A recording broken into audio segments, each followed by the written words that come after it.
My dear future blast. So कैसे हैं आप? आई होप आप बहुत अच्छे होंगे। और हाइड्रोकार्बन की सीरीज में हम चल रहे हैं आप डिस्कस करने प्रिपरेशन ऑफ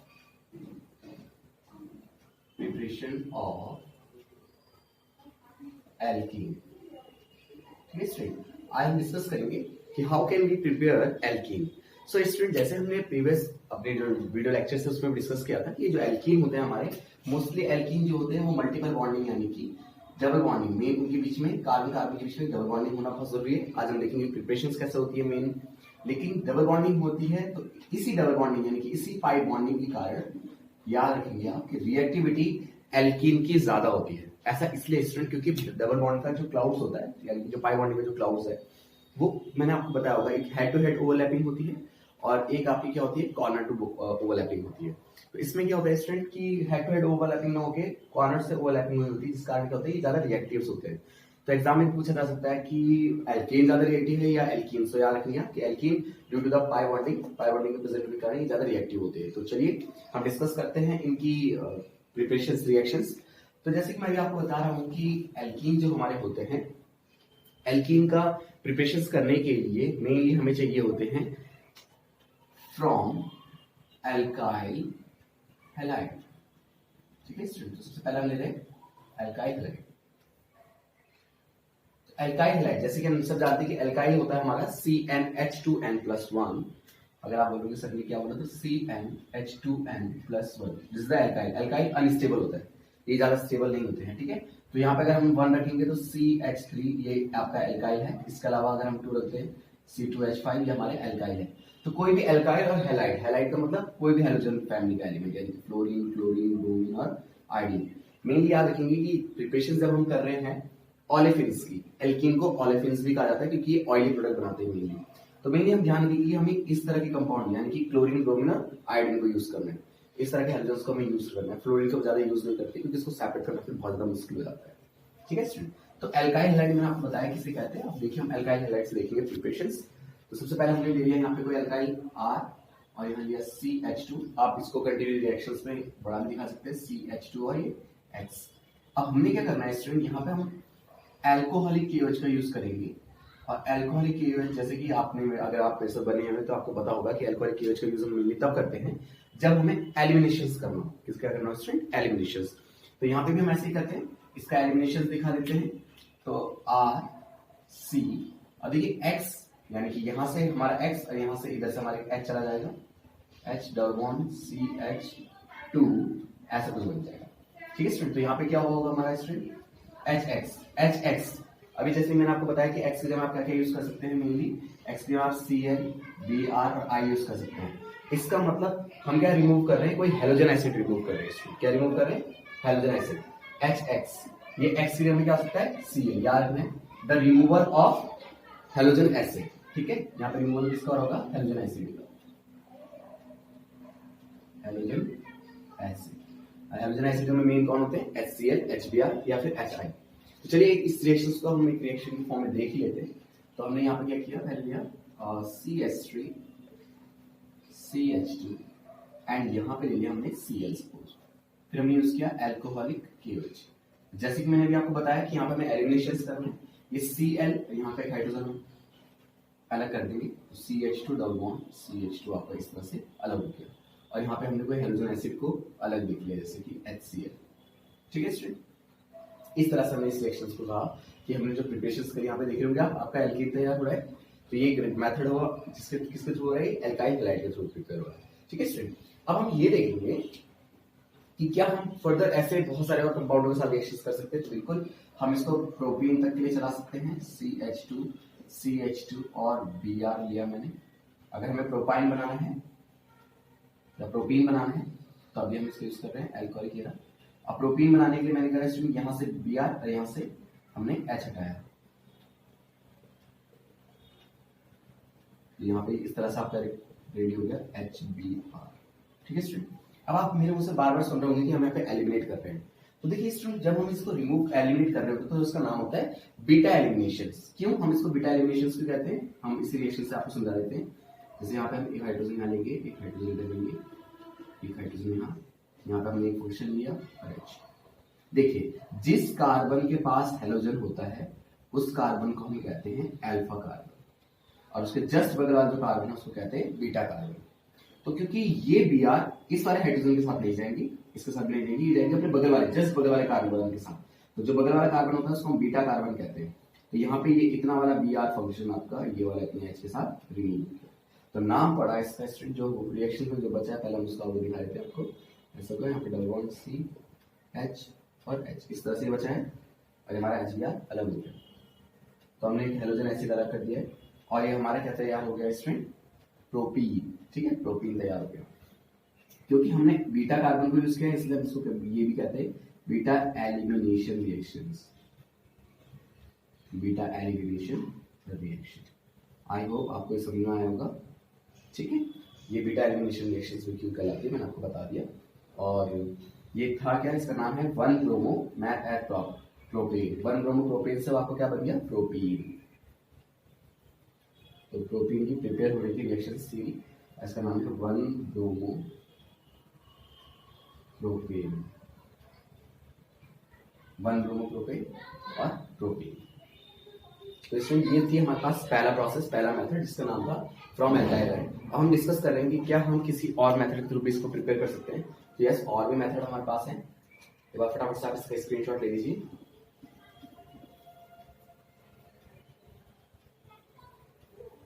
तो चलिए स्टूडेंट, अभी आपको यहाँ पे कंफ्यूजन बनना चाहिए था, वो ये था कि सर अगर हमारा फंक्शन बीच वाले कार्बन के पास आ जाए तो बीटा कार्बन तो बोथ साइड कलेक्ट हो जाएगा, तो सर हम किसको एलिमिनेट करेंगे, कैसे एलिमिनेट करेंगे। देखिए यहाँ पे बहुत इंपॉर्टेंट सा कॉन्सेप्ट है, जो रूल्स में आपको पढ़ाऊंगा उसके लिए इंपॉर्टेंट कॉन्सेप्ट है। अगर हमारा फंक्शन यानी CH3C, यहाँ पे हाइड्रोजन, इधर एक हाइड्रोजन, यहाँ पे हाइड्रोजन, यहाँ पे Br। अब आप सबके माइंड में क्वेश्चन आ रहा होगा कि सर अगर इस तरह से हुआ तो क्या होगा, क्योंकि अब हमारा अल्फा ये है तो बीटा अब हमारा ये भी है और बीटा हमारा ये भी है। इस कंडीशन में हम क्या करेंगे, हमने जो यूज किया है वो अभी भी अल्कोहलिक KOH ही है। तो इस अब आपको ये समझना होगा कि यहाँ पे हमारा एक रूल काम करता है जो ये बताएगा कि जो माइनर प्रोडक्ट है वो क्या बनेगा और जो मेजर प्रोडक्ट है वो क्या बनेगा। ठीक है स्टूडेंट, तो आपको याद रखना है उस रूल्स का नाम है सैडजेफ रूल, हम उसे क्या बोलते हैं, सैडजेफ रूल। अभी सैडजेफ रूल बनता है, यहाँ पे काम कर रहा है हमारा सैडजेफ रूल। अब सैडजेफ रूल ने हमें ये बताया कि स्टेबिलिटी यानी कि पॉसिबिलिटी किसकी ज्यादा हो सकती है, कौन क्या बन सकता है, ज्यादा क्या बन सकता है। पहली कंडीशंस, अगर आप बता रहे हैं कि यहां से हमारा H जाएगा, एक कंडीशन ये मान सकते हैं हम, तो हमारा कुछ इस तरह कंपाउंड बनेगा CH3CH and double bond CCH and single bond CH3, इस तरह का बनेगा। देखिए यहाँ से HBr आपका रिमूव हो गया, एक कंडीशन ये है। तो 80% चांसेस है कि ये बनेगा और इसका नाम होगा मेजर प्रोडक्ट। ये ज्यादा अमाउंट में बनने की पॉसिबिलिटी ये है। ऐसा क्यों, स्टेबिलिटी की ड्यूरेशन से, स्टेबिलिटी कहती है कि ज्यादा स्टेबल ये होगा।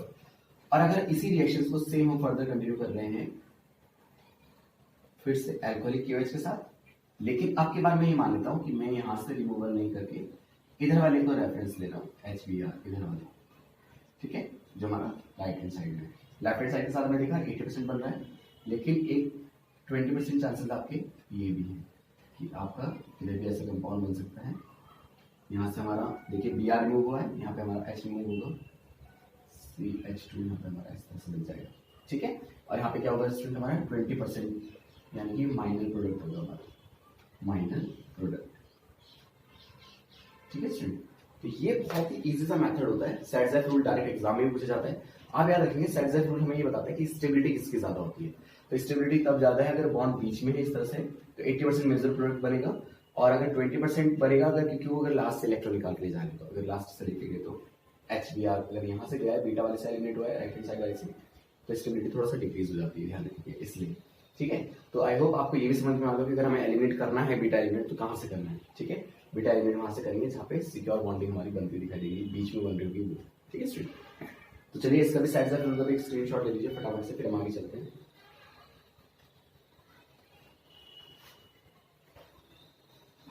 चलिए अब हम देखेंगे नेक्स्ट टॉपिक है हमारा, how can we prepare alkene from vicinal halide. Student नया नेम शायद हो सकता है, इससे पहले आप इसको नहीं सुना हो, इसका नाम है, हम पढ़ रहे हैं from vicinal halide, vicinal halides का मतलब होता है स्टूडेंट ऐसे हैलाइड्स जिसके दोनों कार्बन के पास कोई फंक्शंस हो, ठीक है, उसको बोलेंगे विसिनल हैलाइड। तो फॉर एग्जांपल हमने जैसे लिखा CH2 और एक Br हमने यहाँ पे लिखा दिया, फिर लिखा CH2 और एक Br हमने यहाँ पे लिखा, क्योंकि दोनों कार्बन नियर बाई दोनों कार्बन के पास फंक्शन ग्रुप है, इसलिए हम इसे विसिनल हैलाइड कहेंगे। वैसे इसका नेम क्या होगा, 1,2 डाइब्रोमो एथिलीन, 1,2 डाइब्रोमो एथिलीन, ठीक है। ये विसिनल क्यों कहला रहा है, विसिनल तब कहला रहा है क्योंकि इसके पास दो फंक्शंस हैं। तो इसके लिए हम बहुत स्ट्रॉन्ग रेजेंट यूज कर लेते हैं जिसका नाम है Zn, जिंक। जिंक की प्रेजेंस में हम क्या करते हैं, इसको हीट करते हैं स्टूडेंट, ठीक है। तो जिंक के पास इतनी पावर है कि जिंक Br दोनों Br के साथ रिएक्ट कर लेगा और बन जाएगा ZnBr। तो स्टूडेंट आपका यहाँ पे तैयार हो गया है ZnBr2। अब यहाँ पे हमारे क्या बचा है, जो कंपाउंड बचा आप उसको ध्यान से देखिए, CH2 एंड CH2। इसको स्टेबल करने के विषय में क्या यूज कर लिया, डबल बॉन्डिंग। तो फ्रॉम विसिनल हैलाइड बहुत शॉर्ट रिएक्शंस हो जाती है, बहुत आसान से आपको दिख रही होगी। और इसके अलावा हम और भी बना सकते हैं रिएक्शंस, जैसे कि ये तो मैंने 2 कार्बन के लिए लिया था, आप 3-4 कार्बन के लिए कर सकते हैं। जैसे मैंने लिखा यहाँ पे CH, यहाँ पे लिखा CH, यहाँ पे मैंने Br लिया 1 2 3 and 4, 1 2 3 एंड ये हमारा हाइड्रोजन 4, ठीक है स्टूडेंट। इस तरह का हमने ये लिया है, या फिर आप इसको डायरेक्टली यहाँ पे CH2 लिख सकते हैं, ठीक है, इतना 4 हो गया पॉइंट। फिर प्लस हमने क्या लिया स्टूडेंट, Zn, जिंक, ठीक है। अब हमें किसकी प्रेजेंस की हीट होनी चाहिए, ठीक है, हीट की रिक्वायरमेंट होती है इस रिएक्शंस के लिए। और हीट के रिक्वायरमेंट के साथ ये क्या होगा कि आपका Br विसिनल तभी बोलेंगे जब हम देखेंगे कि जस्ट नियर बाय वाले कार्बन यानी अल्फा बीटा कार्बन के पास दोनों के पास हाइड्रोजन फंक्शंस हो। तो इतना वाला Br जो आप देख रहे हैं, ये वाला Br यहाँ से इतने वाले जिंक के साथ एक तरफ, ठीक है स्ट्रेट, एक तरफ हो गया। यहाँ आपका जो बचेगा बाय प्रोडक्ट की फॉर्म में होगा ZnBr2। अब जो रिएक्शन सब बच रहा है आप उसको ध्यान से देखिए, CH3 सिंगल बॉन्ड CH और डबल बॉन्ड CH2। स्टूडेंट इस तरह का हमारे कंपाउंड प्रिपेयर हो गया, ठीक है स्टूडेंट। तो ये भी है from vicinal halide. I hope आपको समझ में आ रहे होंगे टॉपिक कैसे कैसे चल रहे हैं, ठीक है। सबसे पहले हमने देखा कि एल्काइल हैलाइड, और एल्काइल हैलाइड में हमने अल्कोहल KOH यूज किया था, जिसका काम होता है कि वो बीटा एलिमिनेशन शो करता है और HBr को अलग कर देता है। सेकंड वन हम जो डिस्कस कर रहे हैं वो हमारे पास है विसिनल हैलाइड। विसिनल हैलाइड में हम जिंक के हेल्प से विसिनल कंपाउंड को अलग कर देते हैं, जिसमें विसिनल हैलाइड का मतलब होता है नियर बाय दोनों के पास फंक्शन हो, उनको हटा देते हैं। और आप देख रहे होंगे कि डबल बॉन्ड के ऊपर रिक्वायरमेंट है, ठीक है। इसका फटाफट से स्क्रीनशॉट लीजिए, फिर हम और आगे डिस्कस करेंगे नेक्स्ट टॉपिक को।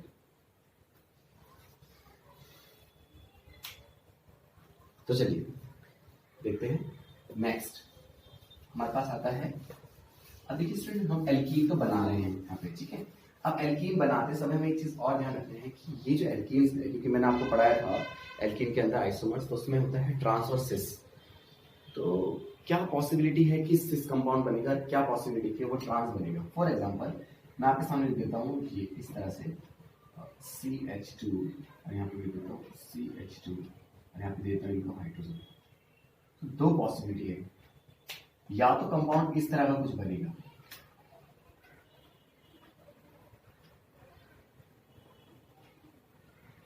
ठीक है, या तो कंपाउंड आपका इस तरह का बनेगा,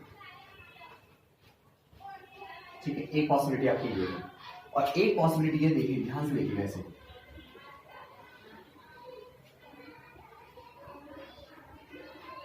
एक पॉसिबिलिटी आपकी ये कहती है। अब आप ध्यान से देख लीजिए, अगर सेम साइड फंक्शंस है तो ये बनेंगे आपके सिस, और डिफरेंट साइड अगर फंक्शंस है तो हम इसे कहेंगे ट्रांस, ये ट्रांस है। तो स्टूडेंट जब हम रिएक्शंस में एल्कीन बना रहे होते हैं फ्रॉम एल्काइन, ध्यान रखेंगे एल्काइन का हम रिडक्शंस कर रहे हैं with the presence of PD, ठीक है। तो नेक्स्ट टॉपिक हमारे पास आ रहा है एल्काइन, बहुत अच्छा मोस्ट इंपॉर्टेंट टॉपिक है फ्रॉम एल्काइन। एल्काइन के थ्रू क्या बना रहे हैं अपना एल्कीन बना रहे हैं। अब इसमें 2 कंडीशन है, या तो ये बन जाएगा आपका ट्रांस या तो ये बन जाएगा आपका सिस। तो 2 तरह की कैटालाइसिस है। अगर आपने कैटालाइसिस यूज किया है लिंडलार कैटालाइसिस, तो लिंडलार कैटालाइसिस के प्रेजेंस में स्टूडेंट ये आपका बन जाता है सिस। और अगर आपने ब्रिज रिडक्शंस कराया है, ब्रिज रिडक्शंस होता है आपका सोडियम अमोनिया लिक्विड अमोनिया के प्रेजेंस में, और इस कंडीशन में आपके ट्रांस बन जाएंगे। तो चलिए रिएक्शन की फॉर्म में समझ लेते हैं, क्योंकि ऐसा आपको बहुत टफ लगेगा सुनने में। तो जैसे हमारे पास है R C triple bond C और R, ये मैंने कोई एल्काइन यूज किया है क्योंकि ट्रिपल बॉन्ड बीच में है, ठीक है। अब मैं क्या करा रहा हूँ, इसका रिडक्शन करवा रहा हूँ in the presence of PD slash carbon और H2, ठीक है। ये H2 इसलिए ले क्योंकि मैं रिडक्शन दिखा रहा हूँ, ठीक है। तो पीडी स्लैश सी कार्बन मैंने यूज किया, तो मोस्ट प्रोबेबल केस ये लगता है कि ये जो कंपाउंड बनेगा हमारा वो सिस होगा, ठीक है स्टूडेंट। क्या होगा वो हमारा सिस, इस तरह का कुछ। तो चलिए इस रिएक्शन को हम ओपन करके दिखाते हैं आपको स्ट्रक्चर को। ये कैसे दिख रहा होगा, ये कुछ इस तरह का दिखेगा। सी यहाँ पे आर होगा, यहाँ पे H, ये जो है इस तरह का कंपाउंड, इसको हम बोलते हैं सिस। और ये किसके कारण बना है, ये बना है पीडी स्लैश कार्बन और हाइड्रोजन के प्रेजेंस में। आई होप आपको ये समझ में आ रहे हो टॉपिक, क्योंकि ये अगर आप सीक्वेंस से नहीं देख रहे हैं ना, अगर आप एल्केन स्टार्टिंग से नहीं देख रहे हैं तो आपको समझ में नहीं आएगा, ठीक है। तो कोशिश कीजिए कि वीडियो को स्टार्टिंग से हाइड्रोकार्बन जहाँ से स्टार्ट हो वहां से लगातार देखें। इस कैटालिसिस का नाम आप याद रखिएगा, डायरेक्टली एग्जाम में पूछा जा सकता है कि व्हाट इज द लेड-लार कैटालिसिस, ठीक है।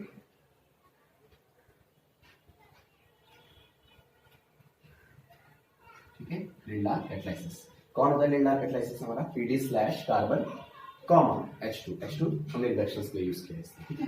चलिए इसको कोई रिएक्शंस के फॉर्म में देख लेते हैं। तो जैसे हमारे पास सबसे छोटा फॉर्म होता है एल्काइन का, वो होता है एथाइन, ठीक है। अब हमने क्या किया, पीडी स्लैश कार्बन, फिर वही अपना H2 दिखाया, शो किया। आप प्लस में भी ये H2 आप यहाँ प्लस में शो कर सकते हैं, इसकी प्रॉब्लम नहीं।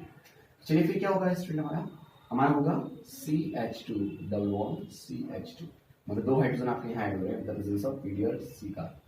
ये इस टाइम भी क्या होगा, आपका सिस बन रहा होगा, ठीक है स्टूडेंट। क्या इसमें तो इस सिस की लिखने की जरूरत नहीं है, क्योंकि ये आपका कि और दूसरा अदर फंक्शन इसमें है नहीं प्रेजेंट, इसीलिए।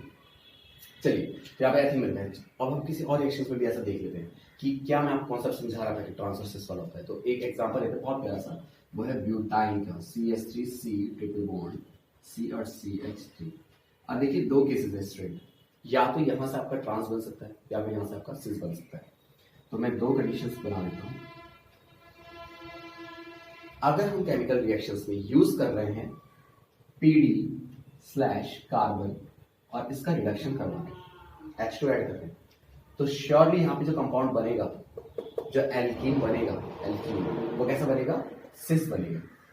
C यहाँ पे लिखा देते हैं आपको ऐसे, एक CH3 इधर, एक CH3 यहाँ पे, एक हाइड्रोजन इधर, ये किस तरह का बना, सिस बना, ठीक है स्टूडेंट। और नाम क्या है इसका, ब्यूट के 2 पे A और है क्या है, सिस, ठीक है। लेड-लार कैटालिसिस था इसलिए सेम फंक्शन सेम साइड आ गया, ठीक है।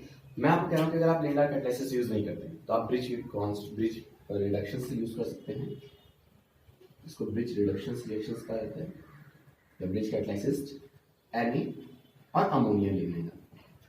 वैसे मोस्टली आप बुकों में देखेंगे तो लिक्विड अमोनिया या फिर अमोनिया लिख सकते हैं यहाँ पे। अब इसकी प्रेजेंस में होगा क्या, कंपाउंड सेम बनेगा, लेकिन क्या बनेगा, वो ट्रांस होगा, यानी कि दो कार्बन तो इसमें भी हैं डबल बॉन्डिंग में जुड़े हुए, लिंक हुए हुए, और यहाँ पे hydrogen same as it is, but ये देखो सेम फंक्शन डिफरेंट साइड है। ये अलग अलग जगह में, ये अलग अलग पॉइंट पे, अलग पॉइंट पे, अलग पॉइंट पे। आप देखिए यहाँ पे सेम फंक्शन सेम साइड है, CH3 बेसिस है, इसका सेम फंक्शन अलग साइड है, तो इसको हम ट्रांस लिखेंगे, इसको हम ट्रांस। तो आई होप अगर आपको समझ में आया होगा कि लेड-लार कैटालिसिस के प्रेजेंस में क्या हो रहा है। इसका नाम है लेड-लार कैटालिसिस। लेड-लार कैटालिसिस लिया अगर हमने तो हमारा क्या बना, सिस। और अगर हमने यूज किया है कौन सा, ब्रिज रिडक्शंस, तो हमारा क्या बना है स्टूडेंट, ट्रांस। आई होप आपको समझ में जरूर आया होगा। अगर आपको कोई भी कंफ्यूजन है इससे रिलेटेड तो आप कमेंट बॉक्स में कमेंट कीजिएगा कि सर मुझे आपको समझ में नहीं, मैं आपको पूरी हेल्प करूंगा। बस मेरे साथ बने रहिए, इसकी स्क्रीनशॉट ले लीजिए पहले। आपने मुझे सजेशन दिए कि मैं किस किस पे वीडियो बनाऊं जो आपको हेल्पफुल हो, ठीक है। और अगर आपको समझ में आ रही है वीडियोस तो please do like share subscribe, क्योंकि आपके सब्सक्राइब करने से, लाइक करने से यहाँ एक अलग पोटेंशियल आएगा कि हमें और वीडियोस अपलोड करनी चाहिए, ठीक है। चलिए अब हम देख रहे हैं फ्रॉम एल्कोहल, ठीक है। एल्कोहल बहुत इजी मेथड होता है हमारा एल्कीन का प्रिपरेशन का, एल्कोहल फ्रॉम एल्कोहल। देखिए एल्कोहल को मैंने इतना आसान क्यों कह दिया, क्योंकि एल्कोहल से हमें क्या करना होता है, डिहाइड्रेशन करना होता है। यहाँ पे डिहाइड्रेशन का मतलब मुझे वाटर मॉलिक्यूल्स अलग ले जाने हैं, और वाटर मॉलिक्यूल्स अगर मैं अलग निकाल दूंगा तो मेरा जो कंपाउंड बनेगा स्टूडेंट वो बनेगा एल्कीन। फॉर एग्जांपल मैंने लिखा CH3CH2OH, और यहाँ पे हम यूज कर रहे हैं कंसंट्रेटेड H2SO4। अब होता क्या है, ये हमारे पास OH है, यहां से हम H हाइड्रोजन गायब करेंगे, यानी कि वही अल्फा बीटा वाला कॉन्सेप्ट कार्बन का। देखिए मैं आपको डिटेल में समझाता हूँ, ब्रीफली समझाता हूँ। अगर हमारे पास लिखा है सपोज CH3 इस तरह से, और यहाँ पे हाइड्रोजन हाइड्रोजन यहाँ पे OH आ गया, यहाँ पे हाइड्रोजन, तो यहाँ पे डी हाइड्रोजन मैं यहाँ पे कर देता हूँ, डिहाइड्रेशन का मतलब वाटर मॉलिक्यूल्स में यहाँ से हटा देता हूँ, सब हाइड्रोजन है, ठीक है। ये वाला स्ट्रक्चर यहाँ पे बनाया है एथेनॉल के स्ट्रक्चर से। फिर हमने यूज क्या किया है H2SO4, आप लिख सकते हैं कि वो कंसंट्रेटेड होना चाहिए, ठीक है। अब क्या होगा, ये तो एलिमिनेट हो जाएंगे। अगेन इसी रिएक्शंस को भी हम बीटा एलिमिनेशन रिएक्शंस के अंदर यूज कर सकते हैं। यहाँ पे हम क्या कर रहे हैं, हम कर रहे हैं अल्कोहल का बीटा एलिमिनेशन, ठीक है स्टूडेंट। तो बीटा एलिमिनेशन करने के बाद जो कंपाउंड आप यहाँ पे देख पा रहे होंगे वो कुछ इस तरह से आएगा, CH2 डबल बॉन्ड CH2, और हमने यहाँ पे डिहाइड्रेट किया हुआ वाटर मॉलिक्यूल्स अलग लिख दिए। यहाँ पे भी ऐसे ही आपका CH2 डबल बॉन्ड CH2 और वो H2, ठीक है। तो बहुत ही इजी मेथड होता है ये वाला, तो अल्कोहल का कोई भी अल्कोहल कंपाउंड ले लीजिए और आपको क्या करना है, उसका बीटा एलिमिनेशन करना है। बीटा एलिमिनेशन करने के बाद आपके वाटर मॉलिक्यूल्स अलग निकल जाएंगे, तो जो कंपाउंड बचेगा वो आपका कौन होगा, एल्कीन। तो फटाफट से आप इसका भी एक स्क्रीनशॉट ले लीजिए, फिर हम नेक्स्ट मेथड देखेंगे एल्कीन के प्रिपरेशंस की। फिर लास्ट में मैं आपको बताऊंगा कि किस तरह से क्वेश्चंस पूछे जाते हैं। चलिए, तो अब हम आ गए हैं मेन सबसे इंपॉर्टेंट लैब मेथड के अंदर, कि लैब में हम कैसे प्रिपेयर करते हैं, how can we prepare alkene in lab, in laboratory में कैसे बनती है, तो वो देखते हैं। तो सबसे पहले फ्रॉम, ये हमारे पास जो मेथड होगा वो होगा लैब मेथड। ये लैब में कैसे तैयार किया जाता है, ठीक है। अब लैब मेथड में आप सोच रहे हो सारे प्रोसेस तो लैब में ही होते हैं, नहीं, इससे कुछ अलग ये है कि हम इसमें इलेक्ट्रोलाइसिस यूज करते हैं। क्या यूज करते हैं स्टूडेंट, इलेक्ट्रोलाइसिस। अब आप बोलेंगे सर इलेक्ट्रोलाइसिस क्या होता है। इलेक्ट्रोलाइसिस एक ऐसा फिनोमेना होता है जिसमें हम इलेक्ट्रोड की यूज करते हैं, इलेक्ट्रोड यानी कि इलेक्ट्रिसिटी को यूज करेंगे, इलेक्ट्रिसिटी की यूज करेंगे, तो उसके कारण जो बनेगा कंपाउंड, तब हम उसको बोलेंगे वो लैब मेथड था और वहां पे हमने इलेक्ट्रोलाइसिस किया। तो मेन हमें ये याद रखना है कि यहाँ पे हमें पोटेशियम के सॉल्ट लेंगे। पोटेशियम के सॉल्ट का मतलब होता है जैसे कि एक बहुत ही प्यारा पोटेशियम का सॉल्ट है CH2COOK। सबसे पहले मुझे इसका क्या करना है, इलेक्ट्रोलाइसिस करना है। इलेक्ट्रोलाइसिस रिएक्शन हमारी रिवर्सिबिलिटी में होगी, और इलेक्ट्रोलाइसिस करते समय आप याद रखेंगे कि ये जो कंपाउंड है ये ब्रेक हो जाएंगे टू पार्ट्स में। यहाँ पर लिख दीजिए इलेक्ट्रोलाइसिस कर रहे हैं, इलेक्ट्रोलाइसिस कर रहे हैं। अब इलेक्ट्रोलाइसिस करते ही क्या देंगे, ब्रेक हो जाएंगे दो पार्ट में, CH2 single bond COO negative, फिर CH2 single bond COO negative plus, अब हमें दो के दिख रहे हैं, इसको हम एज इट इज निकाल देते हैं, 2K पॉजिटिव, दो नेगेटिव दो पॉजिटिव पार्ट। अभी जो नेगेटिव वाले पार्ट वाले हिस्से हैं ये कितने, इसको हम लेके चलते हैं और इसको करते हैं ionised, COO negative and CH2 COO negative plus 2 electron. ये उसके ऊपर भी शो कर सकते हैं, आयनाइजेशन भी लिख सकते हैं डायरेक्टली, यहाँ पे हम इसका आयनाइजेशन कर रहे हैं, ठीक है, यानी कि इसको इलेक्ट्रॉन प्रोवाइड करने का काम कर रहे हैं। तो ऐसे में क्या होगा स्टूडेंट, ये जो होगा ये मोर स्टेबल हो जाएगा, COO ऐसा आपका CH2 और COO। यहाँ पे आप एक स्टेप डायरेक्ट भी चला सकते हैं, वो ये होता है कि आप इसको CO2 को यहीं से हटा दें डायरेक्टली। दो इलेक्ट्रॉन लेने के बाद ये ज्यादा स्टेबल होगी। यहाँ पे रिक्वायरमेंट थी आयनाइजेशन के, मतलब दो इलेक्ट्रॉन आपने इसको प्रोवाइड कराया, एक इलेक्ट्रॉन इसको दिया, एक इलेक्ट्रॉन दिया, ये स्टेबल हो गया। अब यहाँ पे आप दोबारा से इसको लेंगे CH2 COO, यहाँ पे गैस होगा CH2 COO गिव्स। अब देखिए आयनाइजेशन तो आपने लास्ट में कर ही दिया था, उसके बाद एक मेन में क्या करना होता है, एक को डिफ्यूज करना है, डी कार्बो ऑक्सिलेशन करना होता है। डी कार्बो ऑक्सिलेशन मतलब CO2 वाले फैमिली को अलग कर दें, कार्बन डाइऑक्साइड CO2 में अलग निकाल दी, ये फिर हमने दो कार्बन CO2 में अलग निकल गया, और ये हमारा आपस में लिख होंगे CH2 डबल बॉन्ड CH2। तो एक सिंपल सा मेथड हमारे पास ये भी होता है। इसी मेथड को कई तरह से बुकों में ऐसे भी लिखा होता है कि जैसे CH2COOK प्लस वाटर मॉलिक्यूल्स के साथ रिएक्शंस करके दिखा सकते हैं, और फिर वो वहां पे निकाल के दिखाते हैं यहीं पे डायरेक्टली CO2 प्लस आपका 2K, ठीक है, वाटर मॉलिक्यूल्स भी निकाल देते हैं। तो एक रिएक्शन में आपको वो भी दिखाई देते जो बुकों में डायरेक्ट लिखी जाती है, ठीक है, वो भी डाल सकते हैं, ऐसा कोई प्रॉब्लम नहीं है। मेन आपकी ये है मेथड, ठीक है। इसका स्क्रीनशॉट लीजिए, तो मैं एक मेथड और बताता हूँ इससे।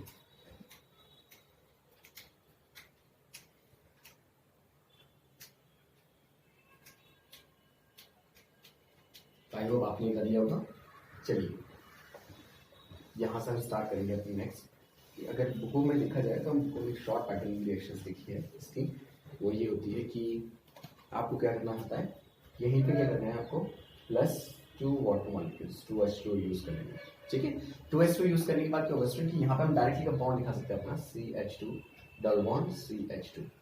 देखिए ये जो CH2 हमने यहीं पे स्टार्टिंग में अलग कर दिया। अब अगर मैंने आपको क्या कहा था, 2 कार्बन डाइऑक्साइड मॉलिक्यूल्स अलग करेंगे, ये वाला और ये वाला, इसको हमने सेपरेट कर दिया प्लस। अब ये 2K जो है ना, ये हमारा 2 पोटेशियम हाइड्रोक्साइड बनाएंगे, 2KOH बनता है। इस तरह से रिएक्शंस भी लिखी जा सकती है डायरेक्ट, शॉर्ट में ये भी लिख सकते हैं। आई होप यहाँ पे हमने कंप्लीट, यहाँ तक आपको समझ में आया होगा। और हमने जो कंप्लीट किया है वो किया है आज प्रिपरेशन ऑफ एल्कीन। तो अगर आपको समझ में आया है तो please do like, share, subscribe this channel. Thank you so much.